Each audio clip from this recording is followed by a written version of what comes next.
और अभी एक सेल्फ एक्सप्लेनेटरी किस्म की जो है एक प्रेजेंटेशन थी जो हमारे क्या कहते हैं जयेश जी ने बताई। और हम कोशिश करते हैं कि अपने इस टेक्निकल सेशन में हमारी पूरी कोशिश होती है कि हम ऐसी चीज़ें शेयर करें जो करंट मार्केट सिनेरियो में कर रहे हैं, क्योंकि प्रेजेंटेशन के द्वारा जो है वो हमारी बहुत सारी चीज़ें with respect to the project share हो जाती हैं। मगर और बाकी जो है वो इससे रिलेटेड बहुत सारे हमारे पहले भी सेशंस हो चुके हैं विद रिस्पेक्ट टू कि हम जेडएक्सी एसेट्स में with respect to the pre IPO या आईपीओ कैसे होगा या क्या क्या क्या चीज़ें चल रही हैं वो हम कैसे करने जा रहे हैं, और उसमें अभी क्या मैनेजमेंट और क्या क्या डिलीजेंस प्रोसेस चल रहे हैं तो वो बता दिया जाता है। तो अभी रिसेंटली जो है वो हम लोगों ने नोटिस किया होगा for the last 3-4 days specifically. और एक जो मतलब करेक्शन इसको कह सकते हैं कि एक मार्केट में करेक्शन आया हुआ है, और अप टू 20 to 25% जो है वो बहुत सारे डिजिटल एसेट्स जो है वो डिक्रीज किए गए हैं प्राइस वाइज अगर देखा जाए। तो इसके बहुत सारे रीजंस हैं। एक तो सबसे बड़ा जो रीजन इसके अंदर आया था वो है जो स्प्रेड ऑफ द वायरस, और जो करंट वेरिएंट है उसकी बहुत ज़्यादा तेज़ी से स्प्रेड हुआ है। और उसके अंदर जो है वो हम ये कह सकते हैं up to 3 to 4 million cases per day जो है वो आ रहे हैं। तो उसमें अगेन जो मेजर हमारे शेयर होल्डर्स हैं, मेजर शेयर होल्डर्स का मीनिंग है कि जो डिजिटल एसेट्स में जिनका सबसे बड़ा शेयर है, वो मेजरली यूरोप, यूएस और साउथ कोरियन या फिर जो है वो हम इसको कह सकते हैं चाइना, इस तरह की कंट्रीज़ में से हैं। तो वहाँ पे जो है वो अभी इसकी एक डाउनफॉल की वजह से जो है वो थोड़ा-सा वो आ गया है, क्या कहते हैं डिक्रीज़ आया है प्राइस में, but correction is always good. क्योंकि अब जब ये कहा जाता है कि एक चीज़ सिर्फ़ और सिर्फ़ जो है वो इंक्रीज़ करे तो that is not a favourable situation, क्योंकि वो बहुत ही तेज़ी से जो है वो नीचे आती है। और यहाँ पे जितनी भी बार अगर हम सिर्फ़ बिटकॉइन या फिर इन क्रिप्टो करेंसीज़ की बात करें, तो जितनी तेज़ी से ये नीचे गई हैं, उससे ज़्यादा तेज़ी से बाउंस बैक होके ऊपर आई हैं। और इससे रिलेटेड भी सेम जनवरी और फरवरी 2021 में भी हमने टेक्निकल सेशन करा था, और उसमें हमने एक जो है वो रिटर्नेबल प्राइस बताई थी, और वो अप्रॉक्सिमेटली उसी को रीच करा था। तो $65,000 जो ऑल टाइम हाई बिटकॉइन की प्राइस गई थी। तो यहाँ पे जो है प्लस पॉइंट्स हैं, माइनस पॉइंट्स हैं, मगर सबसे जो अच्छा पॉइंट है वो अभी मैं बताना चाहूँगा आप लोगों को, वो है कि bitcoin records all time high network difficulty amid price fluctuations, जो फ्लक्चुएशन अभी हम डिस्कस कर रहे थे। और ये अगर थोड़े अरसे पहले अगर हम देखें तो जुलाई, अगस्त और सितंबर में एक चाइना में बहुत बड़ा जो है वो क्रैकडाउन हुआ था, स्पेसिफिकली पावर्स जो है वो कंजम्पशन को लेकर, और उसमें माइनिंग की जो कैपेसिटी है उसको टोटली जो है वो शट डाउन कर दिया गया था, क्योंकि वहाँ पे पावर की यूसेज बहुत ज़्यादा हो गई थी। रीज़न यही दिया गया था, और वहाँ से बहुत ही बड़ा यानी कि पूरी हिस्ट्री का सबसे बड़ा इंफ्रास्ट्रक्चर शिफ्ट जो हुई थी, वो in terms of mining farms from one place to another हुई थी without any latency rate. Latency rate का मतलब ये हुआ कि यानी कि एक भी ऐसा वो नहीं थी बीटीसी की ट्रांजैक्शन जो नहीं हुई हो, और वो उसी प्रोसेस के अंदर ट्रांजैक्शंस भी हो रही थी और ये शिफ्टिंग भी हो रही थी। तो बड़ा पार्ट जैसा कि हम पहले भी बता चुके हैं टेक्सास और काज़ाकिस्तान गया था। काज़ाकिस्तान में अभी दोबारा जो है वो सिनेरियो थोड़ा-सा चेंज होना शुरू हो गया, तो लोग वहाँ से अगेन माइनिंग फार्म जो है वो वहाँ से शिफ्टिंग प्रोसेस में आ गए हैं। तो जो हम ये बताना चाहेंगे यहाँ पे जो सबसे बड़ा bitcoin records all time high network difficulty जो कि 26.7 ट्रिलियन पे पहुंची है। इससे पहले यही डिफिकल्टी जो चाइना का पूरा का क्रैकडाउन हुआ था, वो उसके अंदर वो 25 पॉइंट सम ट्रिलियन जो है वो उस पे गई थी, और अभी जो है वो 26.64 ट्रिलियन जो है वो गई है। एट जो एवरेज हैश रेट निकला है वो 190.71 एक्सा हैश पर सेकंड है। एक्सा जो है वो 10 रेज़ टू द पावर 18 होता है, मगर ये 190.7 एक्सा हैश पर सेकंड तो एक चीज आ गई है, मगर ये इससे जो सिग्नल कर रहा है with respect to the technical analysis, it is signalling strong community support, जो बहुत ही ज्यादा स्ट्रॉन्ग कम्युनिटी सपोर्ट है। स्पेशली जो माइनर्स की जो कम्युनिटी सपोर्ट है वो बहुत ही स्ट्रॉन्ग है इस वक्त। जो भी मतलब बेयर मार्केट चल रही है और प्राइसेस नीचे जा रही हैं, उसके होते हुए भी बहुत ही ज्यादा स्ट्रॉन्ग सपोर्ट है।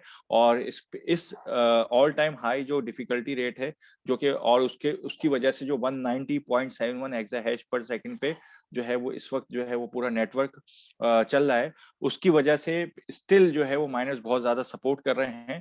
तो ये एक बहुत ही अच्छी, यानी कि with respect to the fluctuation of the prices, still the जो कम्युनिटी है और स्पेसिफिकली जो माइनर्स की कम्युनिटी है वो बहुत ज़्यादा सपोर्ट कर रही है। और इस वक़्त जो है वो अगर हम देखें तो ये यहाँ पे हमें फिगर्स नज़र आएँगे। अब जो नेक्स्ट कम्युनिटी लेवल है वो सॉरी जो डिफ़िकल्टी लेवल है वो 12 डेज़ के बाद जो है वो जो दोबारा रिचार्ज होगा। इसके इसके अंदर जो है वो जो स्पेसिफिकली जो पूल्स कहलाते हैं, जो कि माइनिंग पूल्स हैं, बड़े-बड़े माइनिंग पूल्स हैं, उसमें ये लास्ट 4 डेज़ के जो एनालिसिस बताए गए हैं, मैं उसको थोड़ा-सा यहाँ पे डिस्कस करना चाहूँगा।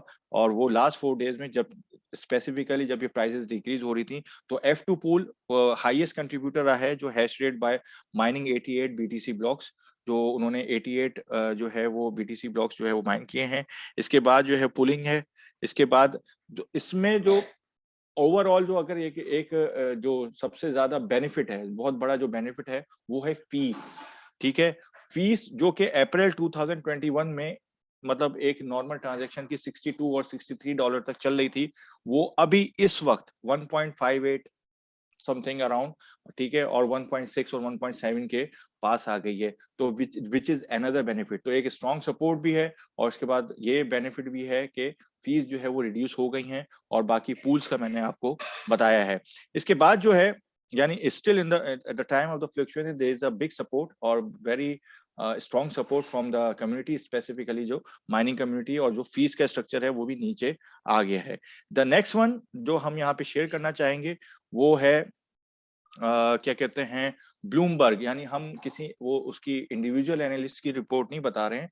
हम जो है वो क्या कहते हैं एक बहुत ही बड़ा जो एक इंस्टीट्यूशन है स्पेसिफिकली जो इसमें डील करता है स्टॉक मार्केट्स हो गई या इस तरह के जितने भी कमोडिटी मार्केट्स हो गई इस और जो डिजिटल एसेट्स की मार्केट हो गई उनको डील करता है। तो Bitcoin could outperform stocks in 2022 amid Fed tightening.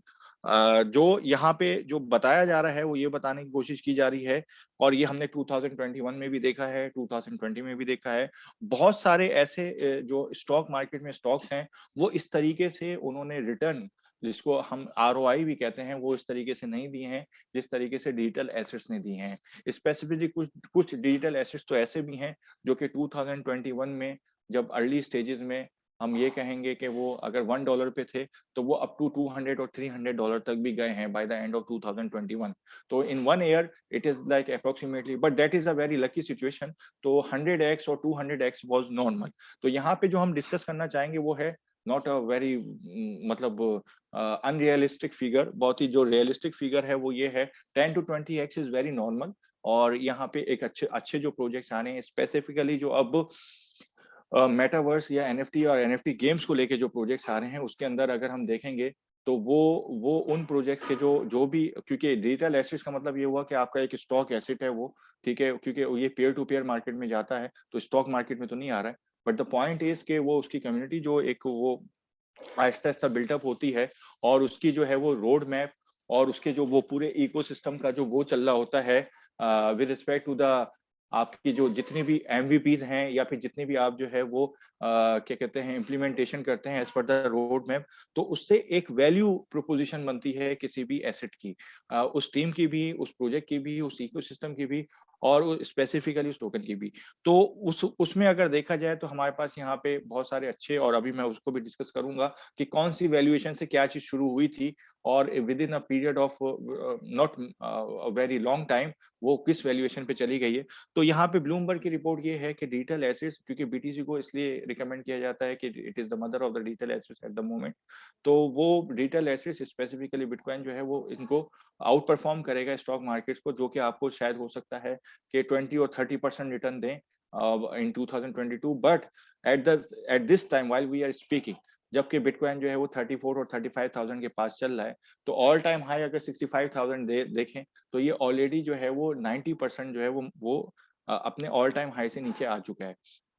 ठीक है, with respect to the current price अगर हम $35,000 की लगाए तो $35,000 प्लस 90% विल बी $65,000। तो ये एक 90% उस प्राइस की वजह के को देखते हुए ऑल टाइम हाई प्राइस को देखते हुए राइट नाउ जो प्राइस है उसको हम देखें तो अभी जो इन्वेस्ट करेगा और अगर वो ऑल टाइम हाई तक चला जाता है तो that is going to give you the return of 90%। तो ये एक अप्रोक्सीमेट है, ये कोई वो क्या कहते हैं फाइनेंशियल एडवाइस या नहीं है।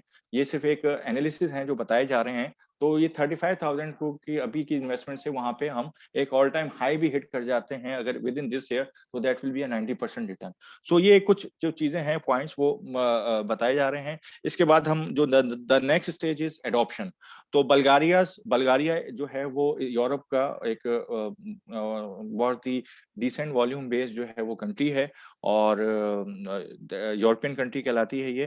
तो बल्गारिया के जो finance minister says the country is exploring crypto payment options with in the ecosystem of the any countries जो वो है पेमेंट सिस्टम जो कि एग्जिस्टिंग पेमेंट सिस्टम्स हैं उसमें जो भी एडॉप्शन या एडिशन होता है स्पेसिफिकली क्रिप्टो पेमेंट्स का, तो वो आप with respect to the population वो उसमें डिस्ट्रीब्यूट होता है। तो वो with respect to the population is a very high adoption. और इसी न्यूज़ के अंदर ये जो है वो शेयर किया गया है, जो मैं अभी थोड़ी देर पहले भी कजाकिस्तान वाली बात बता रहा था, जहाँ से अब माइनस शिफ्ट होना शुरू हो गए हैं, क्योंकि अभी जो है वो इंटरनेट आउटेज हो गई थी वहाँ पे और पावर सेक्टर का भी बड़े इश्यूज आ रहे हैं, सेम सिनेरियो, क्योंकि पावर कंजम्पशन ओवरऑल माइनिंग में बहुत ज़्यादा यूज़ होती है, but Bulgaria is not accepting all this thing. उन्होंने कहा है कि जो भी वहाँ से it will be not be a crypto hub, but for the purpose of the crypto payment वो जो है वो इसको करने जाएँगे कि वो इस स्पेसिफिकली जो टॉप कॉइन्स हैं उनको अपने क्रिप्टो पेमेंट्स का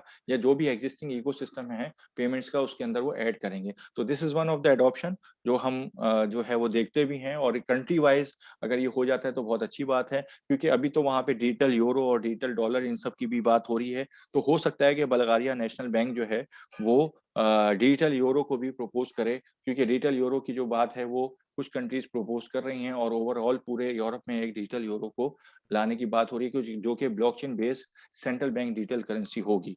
तो ये कुछ जो चीज़ें थी एडॉप्शन की और उसकी। अब the next one is the few of the news जो हम शेयर करना चाहेंगे और स्पेसिफिकली वो मेटावर्स और एनएफटी को लेकर है, क्योंकि दैट इज़ द ट्रेंड और दैट इज़ द फ्यूचर। और क्योंकि हम जो बात करते हैं कि ये जो इकोसिस्टम है वो पीयर टू पीयर रिवॉर्ड और पीयर टू पीयर इंसेंटिव का है, इसमें कोई सेंट्रलाइज्ड अथॉरिटी नहीं होती है। तो Animoca brands doubles valuation to $5 billion. Animoca brands क्या हैं? वो भी अभी हम बताएँगे। OpenSea tops $3.5 billion journey in January volume. तो जनवरी का जो वॉल्यूम है वो $3.5 बिलियन का जो है ओपनसी का हो गया। ओपनसी जो है वो एक मार्केट प्लेस है एनएफटीज़ की और ये अ इसको हम अगर कहें तो not I mean less than 1 year अगर हम कहें तो लेस देन 1 ईयर जो है वो इनको हुआ है और इन्होंने जो है वो एक वैल्यूएशन जो है वो तो हम बहुत ही बिलियंस ऑफ डॉलर्स में चली गई है ओपन सी की और अभी-अभी इन्होंने फंड रेजिंग भी करी है। तो मगर जो ओवरऑल जो जो वो है वॉल्यूम अभी तक जो जनवरी का है, मतलब जनवरी ओवर नहीं हुआ है, तो इन्होंने $3.5 बिलियन और अभी एक्सपेक्ट किया जा रहा है कि in this year 2022 OpenSea will cross $80 billion in sales. तो ये एक एनएफटी की मार्केट प्लेस है जिसके अंदर जो है वो ट्रेड होती है, एनएफटीज बाय सेल होते हैं, ठीक है? और ये one of the pioneers, they are one of the pioneers.